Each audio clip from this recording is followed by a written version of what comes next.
professional talks for the Muzzle movement. It's the first kind of live chat that we've done. We're really excited. We've got some amazing professionals joining us this evening. If you have any questions throughout this, if you're having any technical problems, just pop in the chat. My colleague Rowan is going to be answering questions and also making a note of any questions for us at the end. So we'll do like a little Q&A at the end if we've got time. So I'll just introduce myself. So my name's Annie and I'm the Community Education and Engagement Officer at the Muzzle Movement. So prior to joining the Muzzle Movement, I was a rehab trainer in a big UK rescue. And then I went self-employed as a trainer after maternity leave. I am accredited with APDT, IMDT, and then obviously ABTC with those. But yeah, my role within the company is educating other professionals, educating members of the public, and muzzle dog guardians about the safe and ethical use of muzzles and how to choose the right muzzle and make sure it's a good fit. So this talk is aimed at professional trainers and behaviourists. We've got some amazing people here giving their opinions and joining in the conversation. So we've got Nat, who's from PACT, which is the Professional Association of Canine Trainers. So at PACT, their vision is to revolutionise the companion animal training sector by building and supporting a skilled, welfare-friendly and environmentally conscious community of dog training and behaviour experts. So they offer lots of courses, they do coaching, and they also assess animal training instructors. We've also got our favourite dog trainer on social media, James Hedges, or Dog Trainer James, as you may know him. James is dedicated to training with ethical and science-backed training methods. He's a breath of fresh air when it comes to his training methods on his popular Instagram page.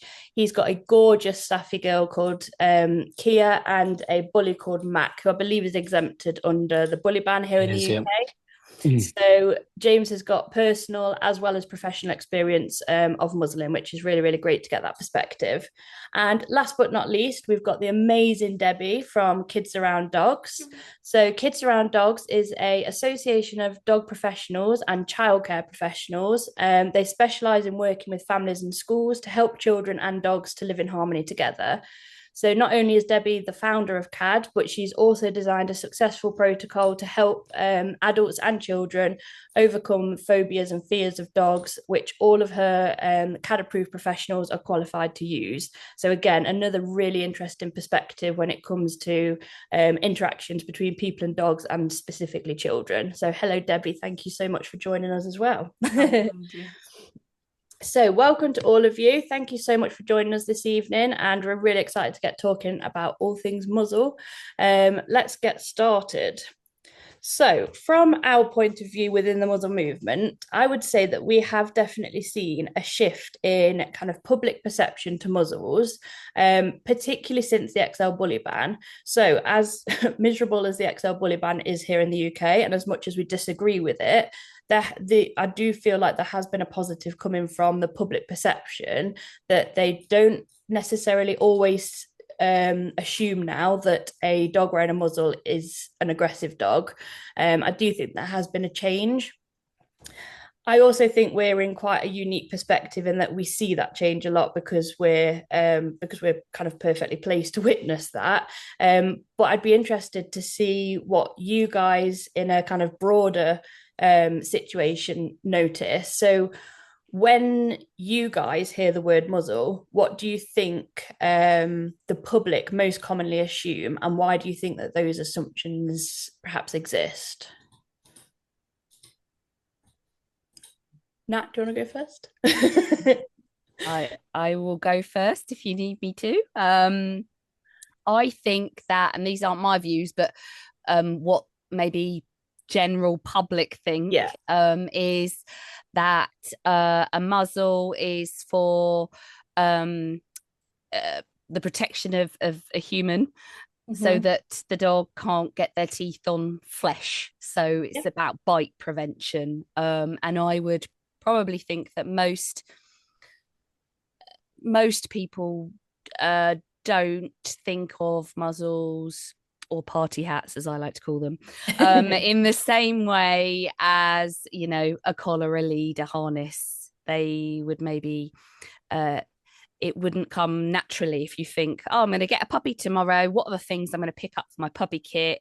I don't think a muzzle would necessarily be on that forefront. So maybe there's like a sort of marginalized bit of like dogs that bite, and special sort of dark, dusty corner of the pet shop where you have to venture if your dog is ferocious. Absolutely. Yeah. So I agree that, yeah, we definitely do see that side of it too.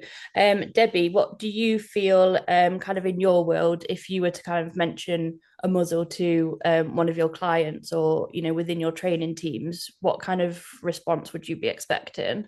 Well, as you mentioned, we work a lot with families, so with children, and there is still the idea that, yeah, muzzle means that the dog should be something to be worried about. That might, as Nat said, they might go for the flesh.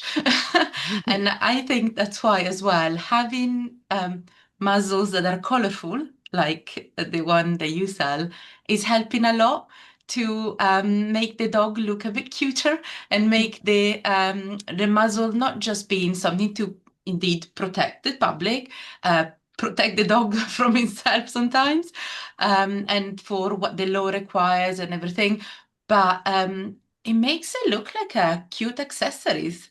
I've seen the one with the bee as well on it, the yellow one for, the Dog in Yellow Day. And I show, how cute is that? It's like having Crocs for dogs and you can Yeah.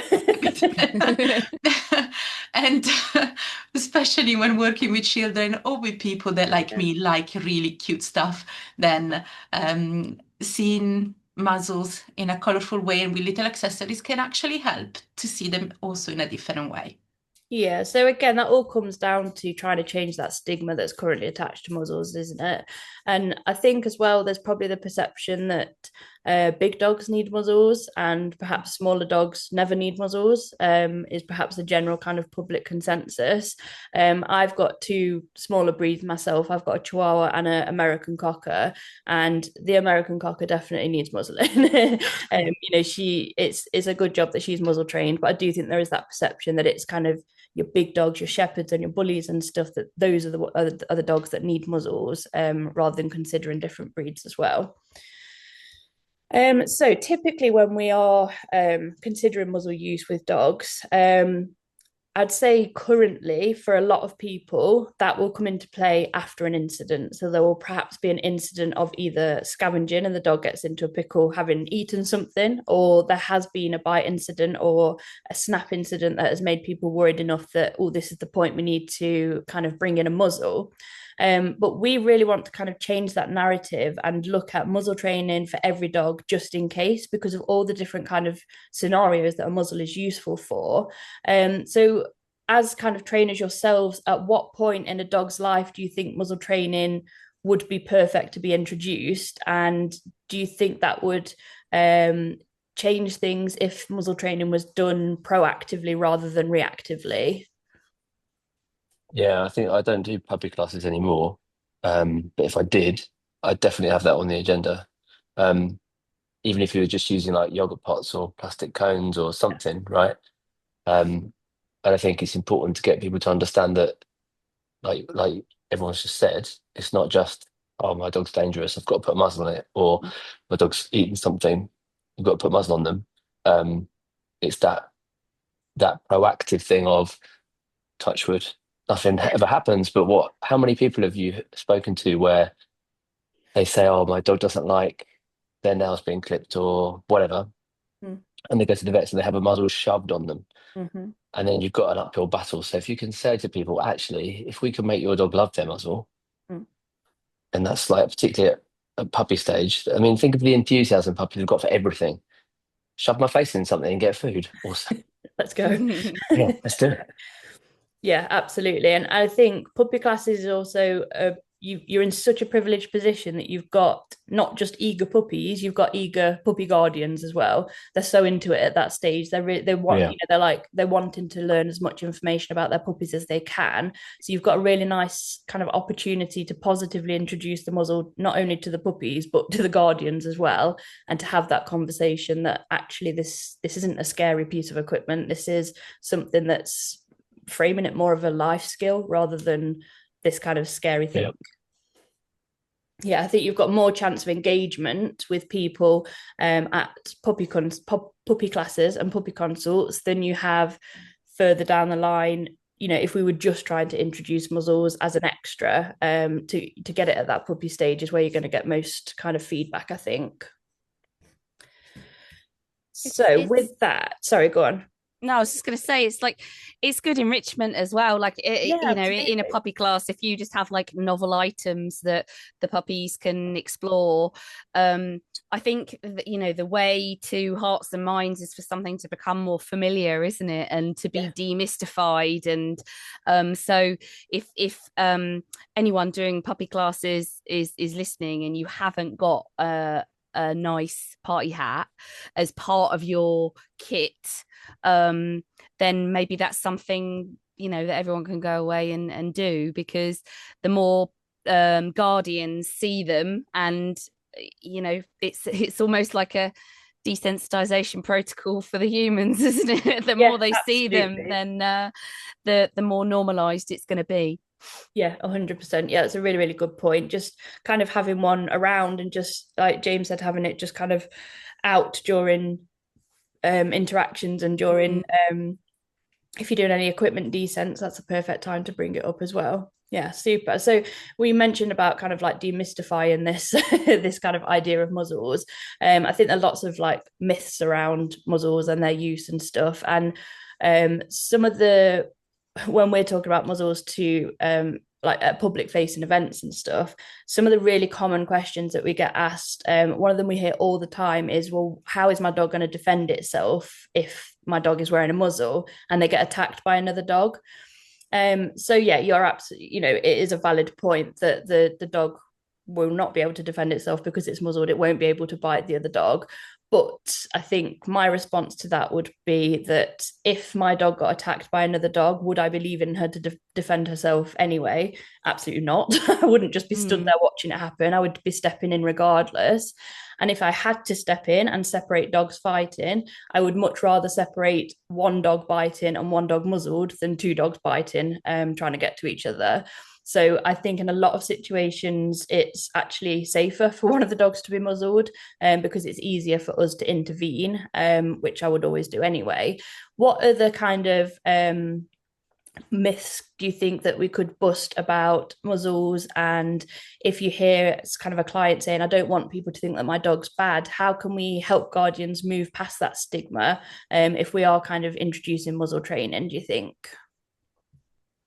Well, if it gets normalized, hopefully that stigma will also kind of fade away, wouldn't it? Yeah. And if we can then educate the public, not only us as professionals, but the dog guardian themselves, they can just explain, my dog is muzzled because this and that. And it doesn't have necessarily, it doesn't have to be like a big problem. It can just be, I just want my dog to be muzzled so that he's used to it if it will ever need it, in a way. So we're going out for a walk with the muzzle on, why not? And this is life, basically.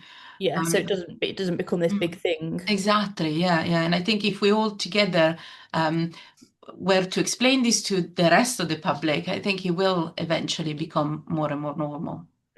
Absolutely. So Nat and James, as trainers kind of working with clients, is there anything that you kind of say to clients who are having a hard time getting their head around muzzle training? Yeah, I often use the angle that it will actually help the human relax. Yeah. Don't get me wrong, I'm not saying dogs muzzled, let's just shove them in situations they can't deal with. Obviously not.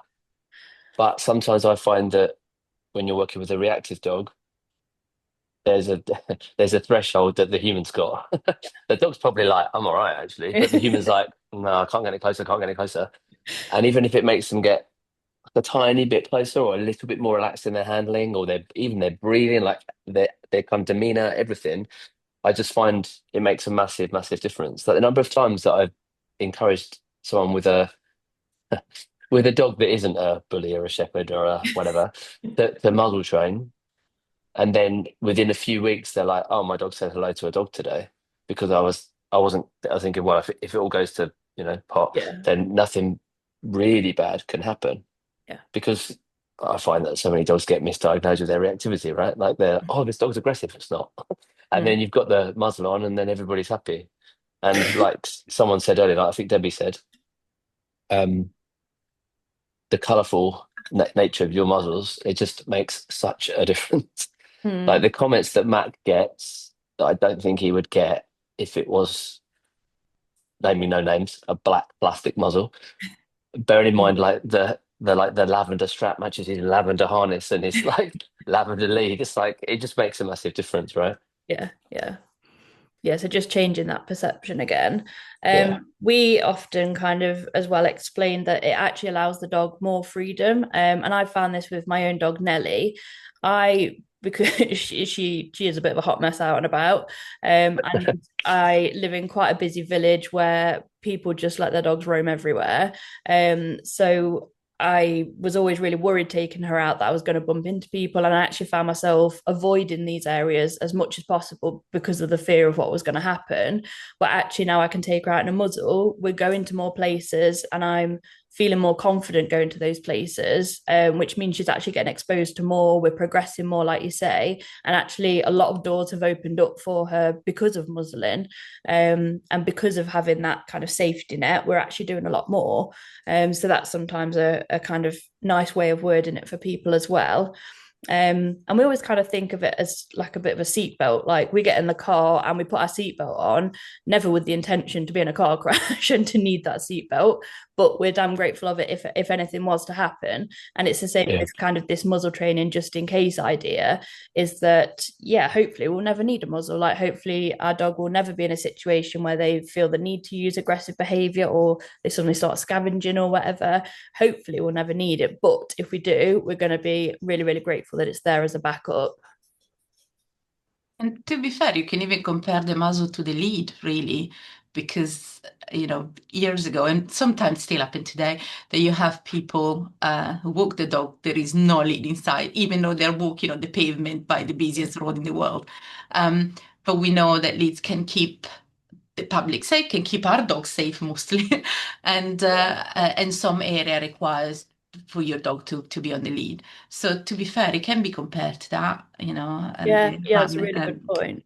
The muzzle will then become, again, hopefully something a bit more normal that you might have to have on in some areas, you might have to have on in some situation, or if the dog requires it, and other times, or when they're home, just the family and the dog, they won't need it, it can easily be compared to that. Yeah, absolutely. Yeah, it's a really, really good point. Yeah, I hadn't even considered that, to be honest. Another thing we often get as well is people saying, well, if my dog is well trained, if I've already trained my dog properly, I'm not going to need a muzzle. My dog's so well behaved that we're never going to need this kind of scenario. My dog will leave stuff if I ask them to. They've never shown an ounce of aggression.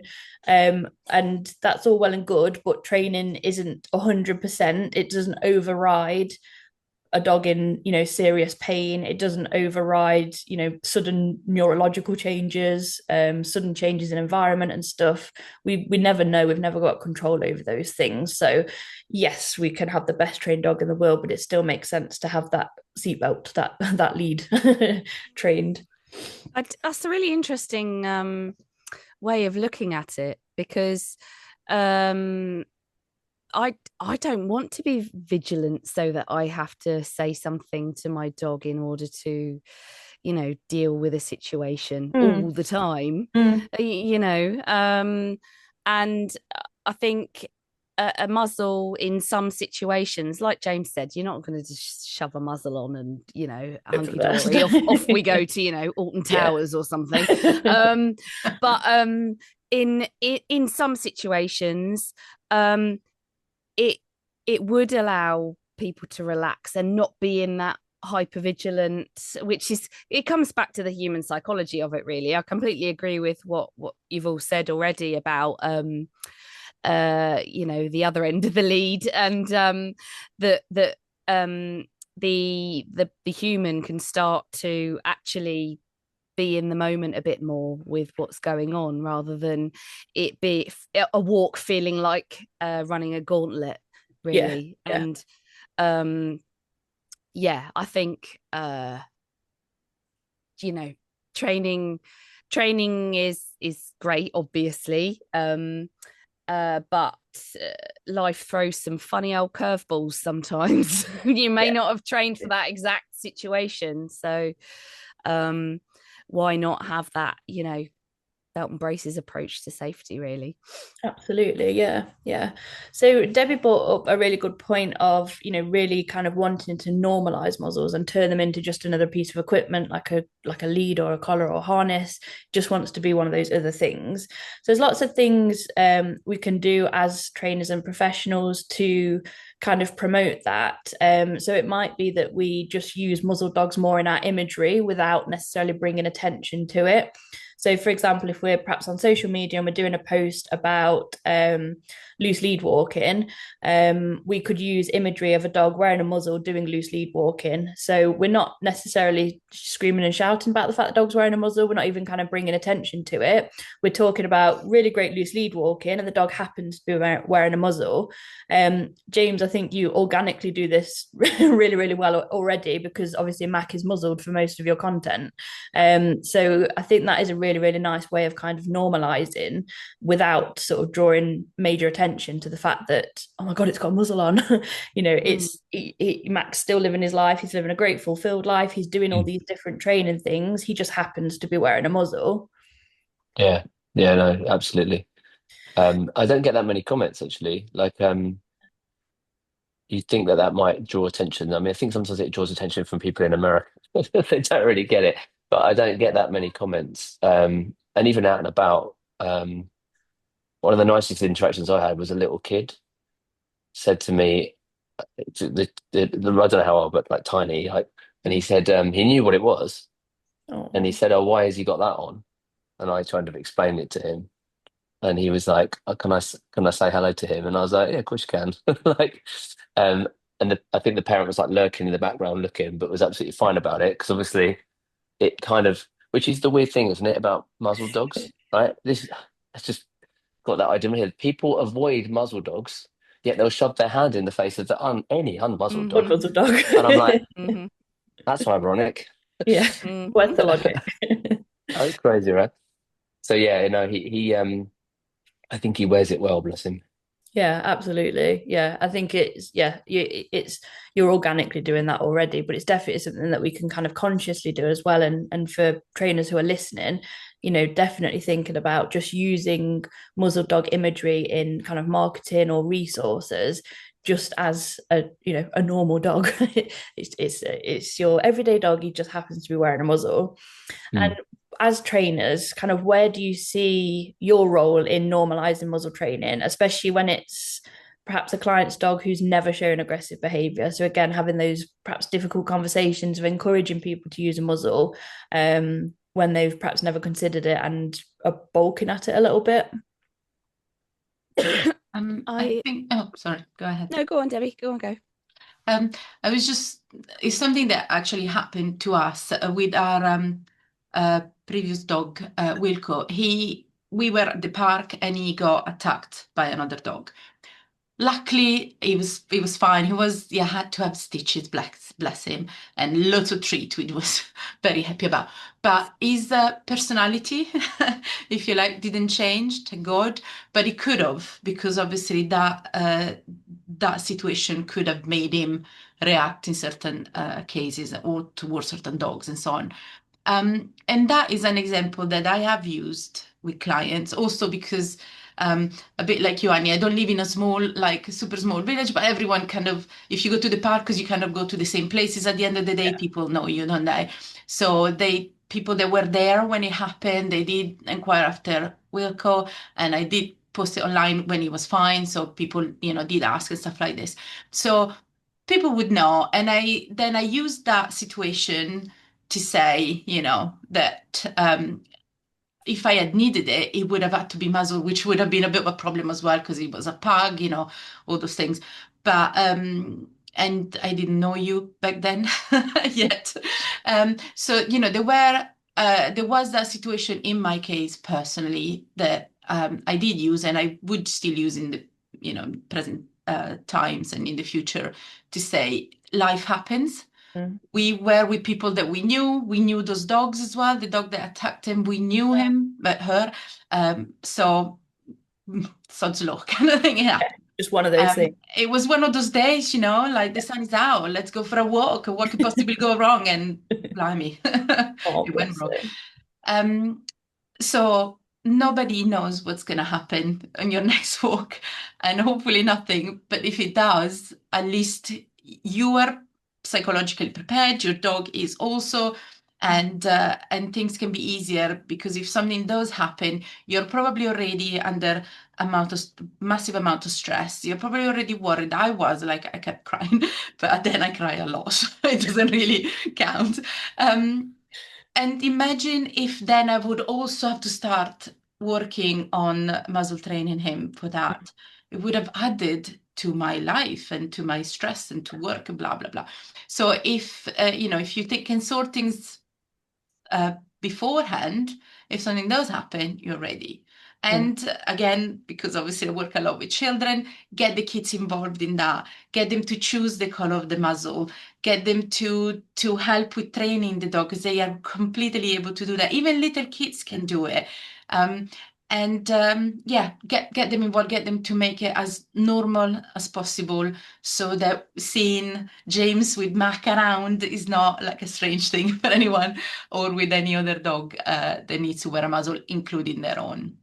Yeah, that's really nice. And I think kids are often more open than adults in terms of being more accepting about things. And they perhaps don't have that kind of previous stigma. They just kind of see this thing on a dog and, are curious and ask questions about it. And it is nice when they're not kind of fearful of that. And yeah, she was 3 at the time, but 3-4-year-old definitely has been involved in Nellie's muzzle training and stuff. So they can do it from a tiny age if it's done carefully, for sure.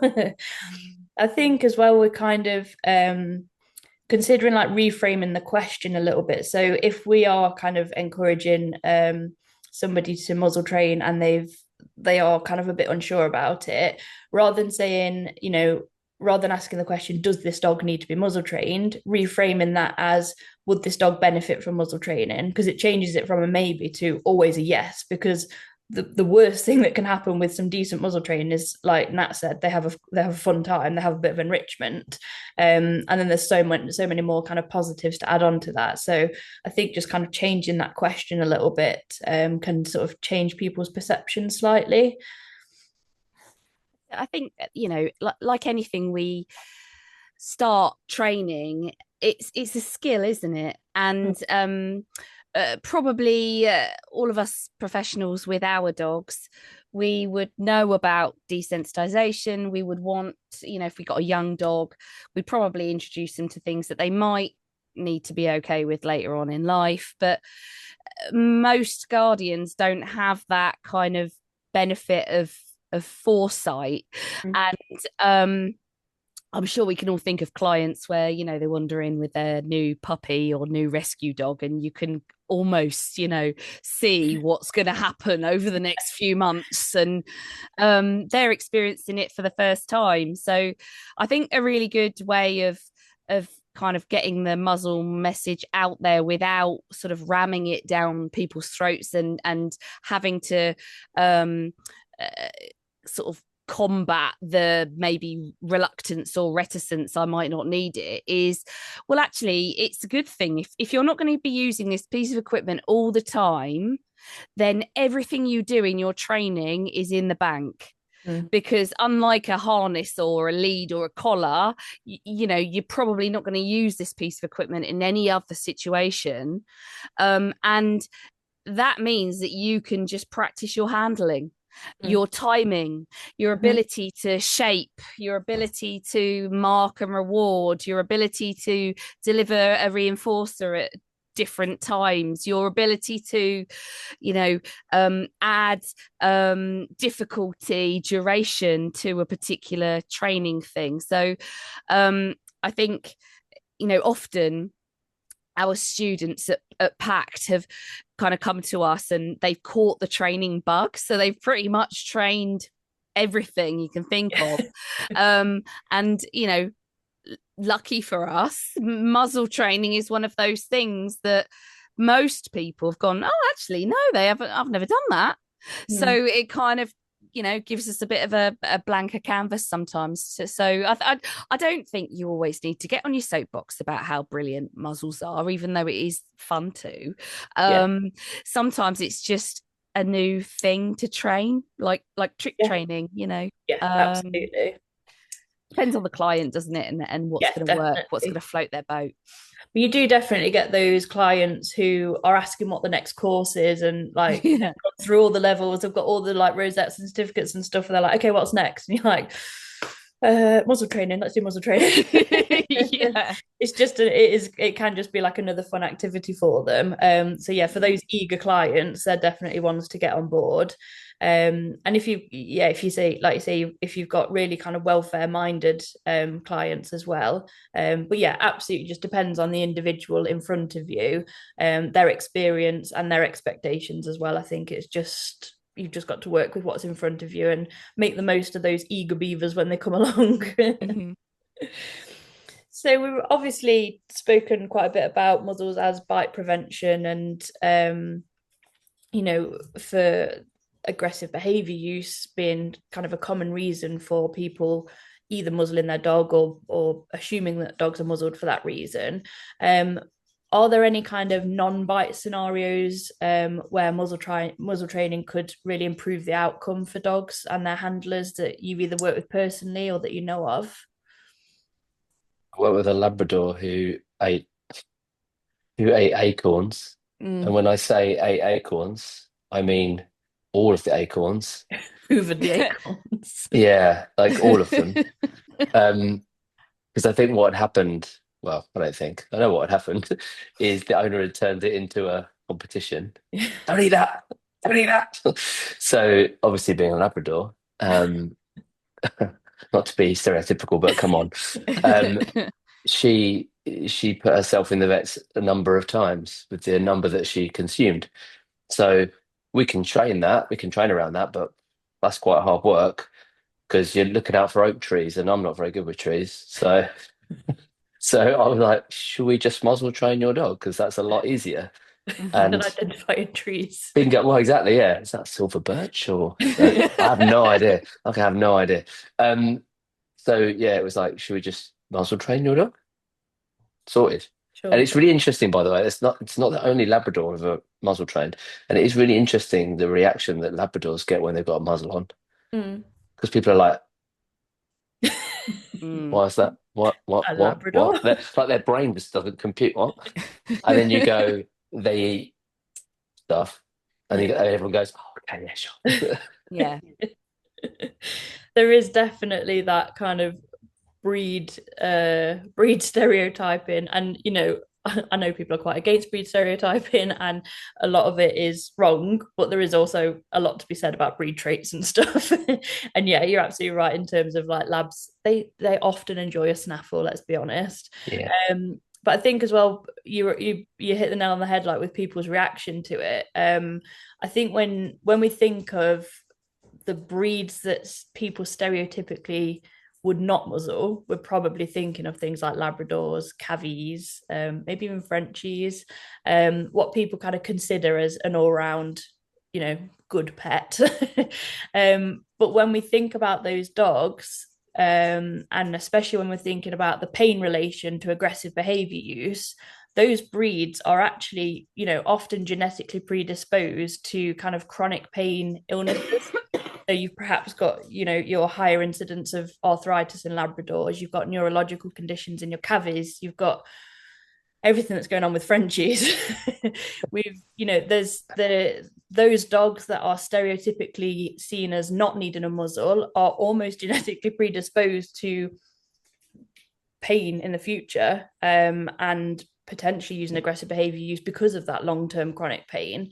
I think that's another really important point when we're thinking about breeds and muzzle use as well, thinking about breed traits in terms of health conditions, in terms of things like prey drive, and just different behavioral traits you see in different breeds.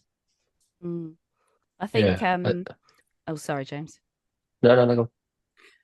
I was just going to talk about in the veterinary world as well, it is so much easier to have, and working in rescue when you know don't know the history. These are probably still bite related and safety related, but if you're a sole handler and you haven't got someone else there with you to keep the sharp end busy, it's such an easier way to then get something done quicker, which is ultimately a welfare gain, isn't it? If you're not sure if a dog is going to whip round while you're clipping their nails or whatever, then much better to do that.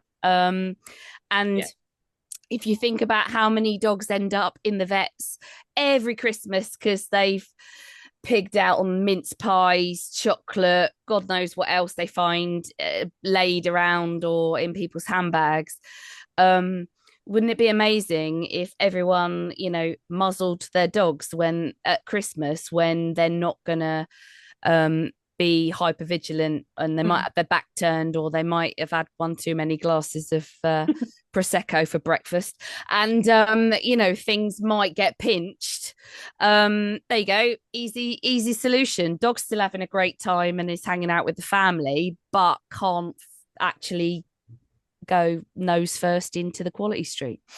Yeah, absolutely. I think when you're talking about those times where you are distracted and it's a crazy busy time, you've perhaps got visitors over, you've got a buffet out on the table, it's almost a disaster waiting to happen for some dogs, isn't it? So yeah, absolutely. In those situations, if the dog's not comfortable being separated, or you just don't want, you want them to still be part of the activities and enjoying it, it just takes that element of risk away, doesn't it?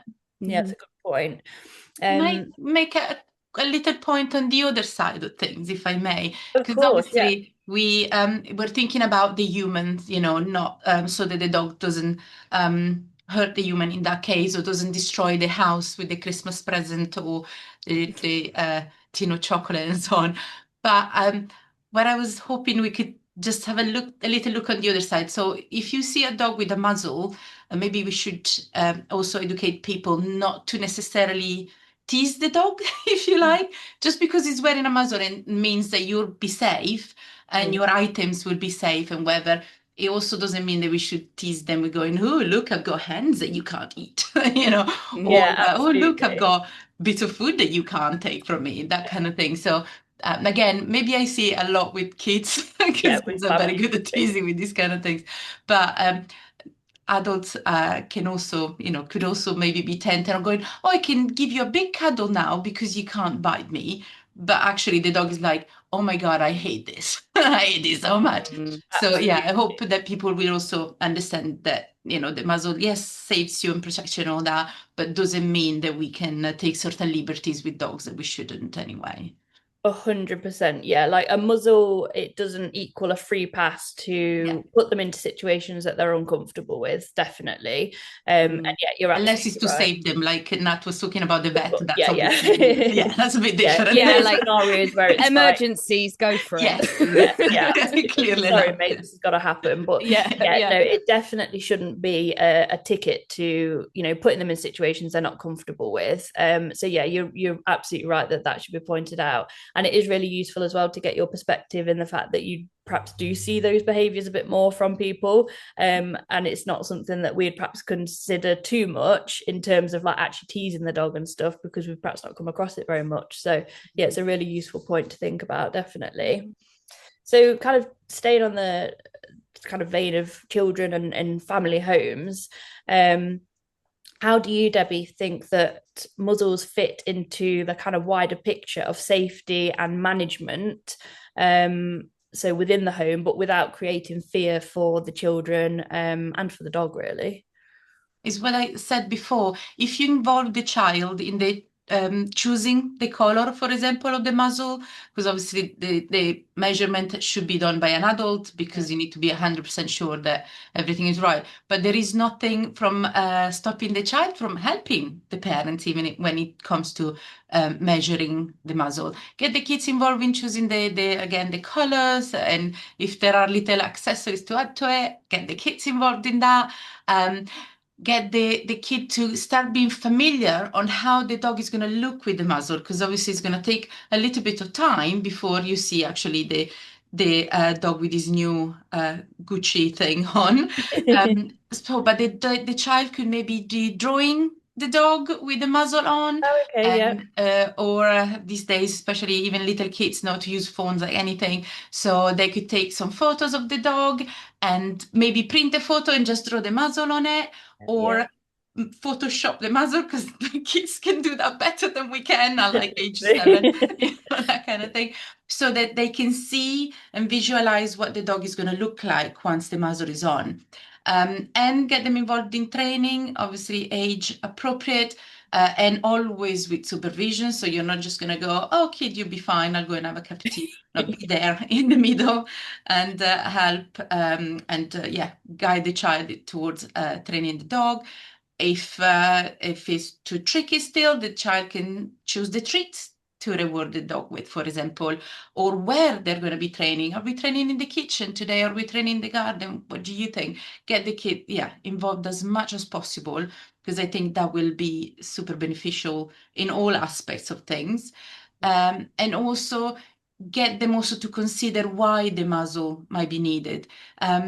For example, we're talking obviously about biting prevention and all that, and the Christmas situation, but in everyday life with children, as you know, Annie, they love to leave stuff everywhere, don't they? Yeah. Literally everywhere. Like you see this all neat and everything. This is my office, but my kid just leaves everything everywhere. It's like a tornado here. So you don't see that. But yeah, so it's very normal for the dog to go, oh, I love this slipper. I love this toy. I love this glass and packet of tissues and a pillow. Anything there. So the muzzle can prevent the dog from maybe picking up the kids' toys that they just leave everywhere. So you can explain that to your children and go, why the muzzle? You can play Lego for as much as you want and leave the bits around. The dog is not going to be able to pick them up, but still teach the children to put them away. That's really nice. I love the idea of like drawing the muzzle on the dog. I think that's so lovely. And yeah, it's really nice to get kind of perspectives on the best way to say these things to children, because I think it can be quite difficult. I know how to talk to my child. I'm not great at talking to other children. And I think if you've not got experience with lots of children, it is sometimes awkward to have those conversations. So that's really useful. And yeah, it's a really lovely idea. I love that. We'll have to do like a little muzzled dog colouring page or something. Well, that'd be cool. Yeah. Chat said someone played pin the muzzle on the dog with their kid. Oh, that's cute. Yeah, that's a really nice idea. No, that's lovely. So when it comes to kind of muzzle training, what does good muzzle training look like to you?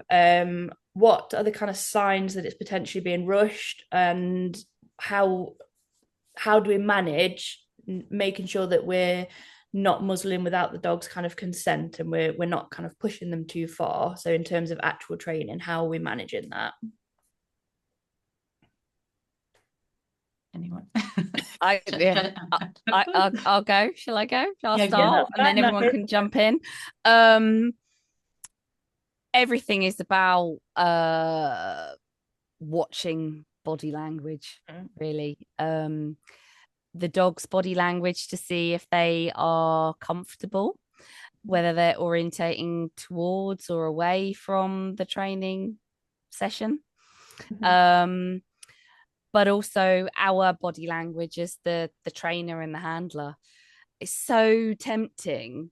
Like, it's like, I think something with a strap, or like if you are told, this goes on here, giving that to a guardian is like putting a button in front of someone and saying, do not press it. It's just like, there's something in our human psyche that just means I've just got to put it on. So personally, when we start kind of guiding people through muzzle training and how to coach it at PACT, it's you cannot have the muzzle in your hand, because you are tempted to make even micro movements. And we all know how perceptive dogs are to our movements. I mean, you know, I live with a collie, so I can like blink in a slightly different way. And she's like, brilliant, we're going out.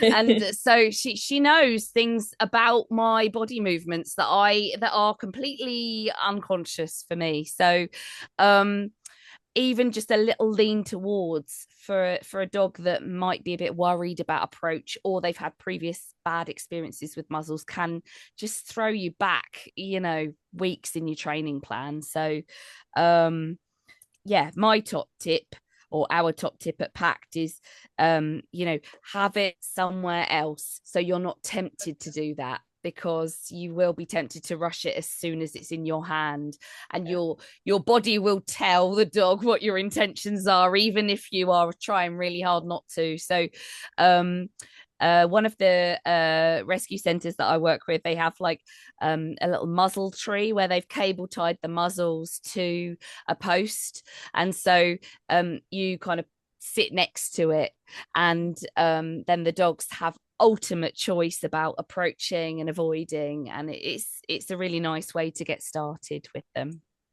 Brilliant. Yeah, that's really, really good idea. Yeah, I think you're absolutely right. As soon as you get a muzzle in your hand, no matter how much you fight your body to not move it towards the dog, you will just move it slightly. I'm glad it's not just me. And I know what I'm doing, and I'm tempted to do it still. So, you know. No, so that is a really, really useful point. And I think it's a really good way of getting people to work on properly kind of shaping as well, rather than relying on luring too much. There's definitely a place for luring with muzzle training. And for some dogs, it's, you know, really straightforward, particularly if they're quite resilient and they're just like, yeah, okay, let's do this. But I think it's a really good way to really kind of refine your shaping skills as well. So yeah, really, really good point. Super. So we've only got about 10 minutes left. I'm just trying to cherry pick some questions that I think will probably be best. So perhaps another one for you, Nat. So from a professional standards point of view, where does proactive muzzle training sit alongside the other foundational life skills we expect trainers to teach? So would that be kind of puppy classes that you're really kind of hoping that it would be introduced at, or is there any other points, you know, within a trainer's day where it might come up for clients? Yeah, I think all life stages, to be honest. I mean, the ideal with any training is that, you know, your puppy has had optimal, you know, development opportunities, bred responsibly, introduced, you know, nice, resilient, emotional safety, secure attachment. Doesn't always happen like that though, does it? You know, even with the best plans, something can happen, like Debbie was saying with Wilco, you know, just bad day out, and then everything's turned on its head. Or like James, you know, XL bully ban. I mean, for goodness sake, come on.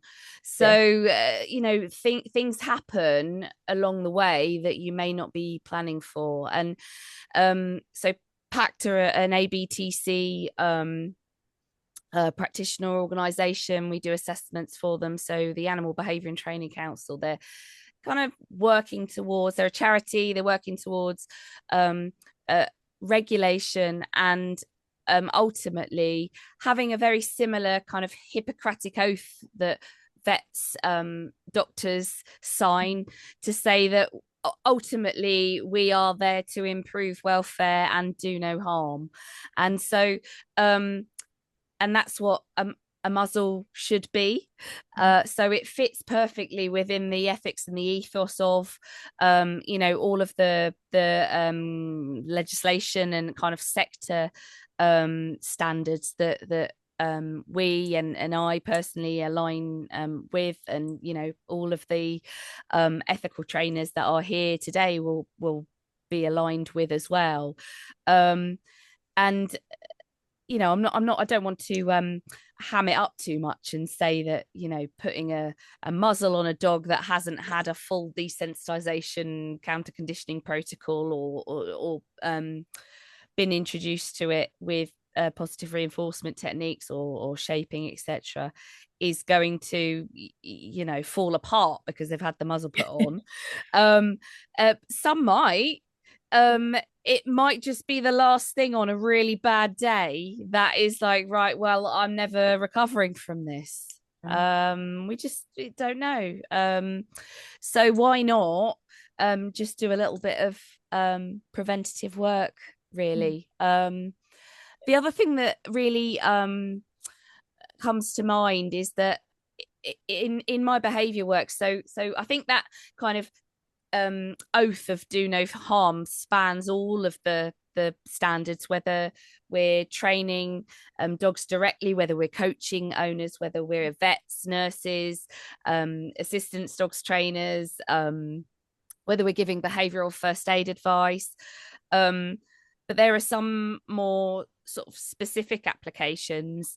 For example, in the behaviour work that I do as a clinical animal behaviourist, I have to work with a vet because there are medical sort of factors that can affect behaviour. You know, if you're not feeling very well, you're not going to act very well. That all makes sense to me completely and entirely. But sometimes clients will struggle because their vet, that it's really quite harrowing to take their dog to the vet. Yeah. You know, their dog hasn't been able to be touched, and the annual vaccinations are like the worst day that's counted down to because it's such an ordeal. And a muzzle can form part of a program that can actually get a bit of predictability about a health check. One of my dogs, my long departed rescue collie Jack, we used his party hat as part of a kind of people are going to touch you now protocol. And it really made things so much more relaxing for him and for me as you know, his guardian. And I think it kind of demystifies what a station training or place or, you know, vet handling skills training plan looks like, because it all sits around this funky, you know, thing that the dog's going to wear. And so it's a bit more of a concept that I think clients can get on board with. I hope that makes sense. I've kind of jumped all over the place there, but that's fine. It's late and she's hungry. Hopefully I said some stuff. Yeah, plus I can smell chili non-carne being cooked for me downstairs, so No, absolutely, that was really, really useful points. And I think you're absolutely right that the muzzle is kind of like a really good visual cue for people and dogs. You know, when you're building training around that as well. So really important points. Lovely. Super. So we're just wrapping up now. If you've got any questions, the kind of attendees, if you've got any questions, or feel free to pop them in the chat.